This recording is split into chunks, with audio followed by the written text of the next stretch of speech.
ছলো ছলো নয়নে হাসি মাখা বদনে, ছলো ছলো নয়নে হাসি মাখা বদনে, আনন্দ কাননে মন, আনন্দ কাননে মন, চলো নিবার।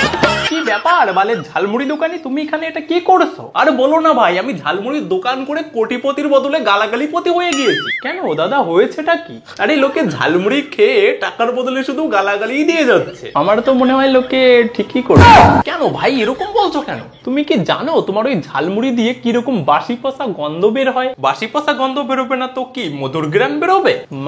মানেটা নেই কিছুই না। যদি 2 দিন আগের বানানো বাসি পচা গন্ধ মশলা দিয়ে যদি ঝালমুড়ি বানানো হয় তাহলে গন্ধ বেরোবে না তো কি বেরোবে? আচ্ছা, তাহলে তুমি এইসব করো? শুধু আমি একাই করি না রে ভাই, আমার মতো আরো এরকম অনেকেই করে। শালা তোমাদের লজ্জা করে না এরকম করতে? কিসের লজ্জা রে ভাই? কোটিপতি হওয়ার বিজনেস করেও তোমরা 2 নাম্বারই করো। কোটিপতি না বালপতি।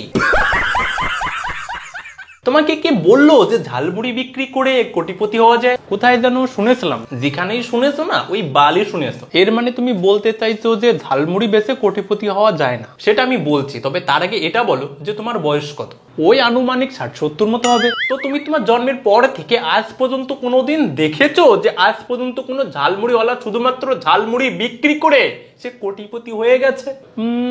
না, এরকম ঝালমুড়িওয়ালাকে তো আমি আজ পর্যন্ত কোনোদিন দেখিনি। দেখা তো দূরের কথা, আমি আগে কখনো শুনেও নেই যে কোনো ঝালমুড়িওয়ালা ঝালমুড়ি বিক্রি করে কোটিপতি হয়ে গেছে। তাহলে তুমি ভাবলে কি করে যে ঝালমুড়ি বিক্রি করে কোটিপতি হওয়া যায়? এই তুমি তো দেখি আমার কোটিপতি হওয়ার স্বপ্নটাই ভেঙে দিচ্ছ। কেন, তুমি ওকে ঝালমুড়ি বিক্রি করে কোটিপতি হওয়ার চিন্তা ভাবনা করছিলে নাকি?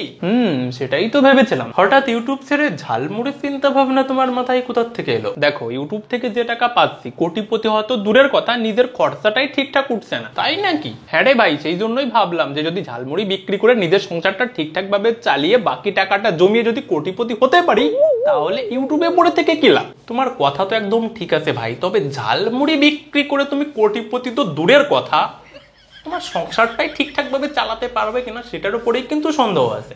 বলো কি তুমি, ঝালমুড়িতে কি এতটাই কম লাভ যে নিজের সংসারটাও চলবে না? দেখো ভাই, ঝালমুড়িতে কত টাকা লাভ হয় সেটা বুঝতে গেলে তোমাকে একটু খাতা কলমেই বুঝতে হবে। তাহলে একটু বোঝাও তো দেখি। মনে করো তোমার ঝালমুড়ির দাম 10 টাকা, তুমি বিক্রি করলে 100 জনাকে বিক্রি করার পর তুমি যে বিক্রি করলে তার অ্যামাউন্টটা দাঁড়ালো 1000 টাকা। তুমি 1000 টাকা বিক্রি তো করলে, কিন্তু এই 1000 টাকা বিক্রি করতে গেলে তোমার যে যে জিনিসগুলো লাগবে সেগুলোই কত খরচা সেটা। এবার আমি তোমাদেরকে বলি যে 100 জনাকে ঝালমুড়ি বিক্রি করতে গেলে তোমার কি কি লাগবে। প্রায় 2.5 থেকে 3 কিলো মুড়ি লাগবে, তার দাম 120 টাকা। প্রায় 1 কিলো তেল লাগবে, তার দাম 170 টাকা।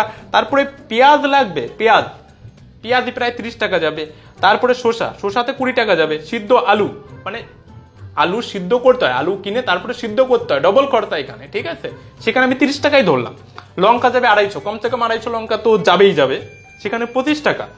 বাদাম যাবে 100 টাকা, ছোলা যাবে 50-60 টাকার, চানাচুর যাবে 50 টাকার, তো চানাচুর একদম লাগবেই লাগবে। তারপরে ধনেপাতায় 20 টাকা, নারকেল একটা তো অবশ্যই লাগবে, তার দাম 40 টাকা। টমেটো প্রায় 20 টাকারই ধরলাম, বেশি লাগে তাও 20 টাকা ধরলাম। লেবু একটা, ওই যে চিপে দেয়, সেখানে যাবে তোমার 20 টাকা। গুঁড়ো মশলা মানে আরো কয়েকটা মশলা থাকে, ওইগুলোর নাম আমি জানি না, তাই আমি একসঙ্গে যোগ করে 20 টাকা গুঁড়ো মশলায় ধরলাম, ঠিক আছে? তাহলে এই কটা জিনিস, এর সঙ্গে আরো অনেক কিছু লাগে, শুধুমাত্র যেগুলো অবশ্যই লাগবে সেইগুলোই অ্যাড করেছি। এইগুলো অ্যাড করেই দেখলাম যে এইগুলো কিনতেই আমার 725 টাকা খরচ হচ্ছে। তাহলে আমি 1000 টাকা বিক্রি করলাম, খরচ আমার 725 টাকা। তাহলে আমার বাঁচতিতে কত টাকা? 275 টাকা, মাত্র 275 টাকা। এবার তুমি ভেবে দেখো 275 টাকায় তোমার সংসার চলবে কি চলবে না? ওরে সালা, এইটা তুমি ভেবেই দেখিনি। এরপরে আবার কোটিপতি হওয়ার স্বপ্ন দেখছো? আমার ভুল হয়েছে, ক্ষমা করে দেন। তারপরেও 10-12টা বছর লেখাপড়া করার পরে যদি ঝালমুড়ি বেচতে যেতে হয় তাহলে কতটা ফাটে জানো তো? দেখো দাদা, কোনো কাজই কিন্তু ছোট নয়। তাহলে যাও না, তুমি এবং তোমার পরিবার সবাই মিলে একসঙ্গে রাস্তায় বেরিয়ে পড়ো ঝালমুড়ি বেচতে। আরে ওটা আমি বলিনি, আমাদেরই তো মান্যগণ্য সম্মানীয় ব্যক্তিরাই বলে যে কোনো কাজই নাকি ছোট নয়। একটা কথা বলি, হ্যাঁ বলো। যে সমস্ত লোকেরা বলে না যে কোনো কাজই ছোট নয়, সেই সমস্ত লোকেদেরকে গিয়ে বলো যে আগে তোমরা এই কাজগুলো করে দেখাও, তারপরে বোঝা যাবে কোন কাজ ছোট আর কোন কাজ বড়। কথাটা তো দাদা তুমি একদম ঠিকই বলেছো, তবে এই সমস্ত কথাবার্তাগুলো তাদেরকে ঘুরিয়ে বললে তাদের নাকি আবার মান সম্মানে আঘাত লেগে যায়। তাহলে সব কাজ সমান হলো কি করে, চুলকা চুলকি করে? তাহলে কি এবার তুমি ঝালমুড়ি বেচা ছেড়ে দেবে? ছেড়ে আবার দেবো কি, অলরেডি ছেড়ে দিয়েছি। এরপরে তাহলে তুমি কি করবে? ভাবছি নিজের পিছন নিজেই।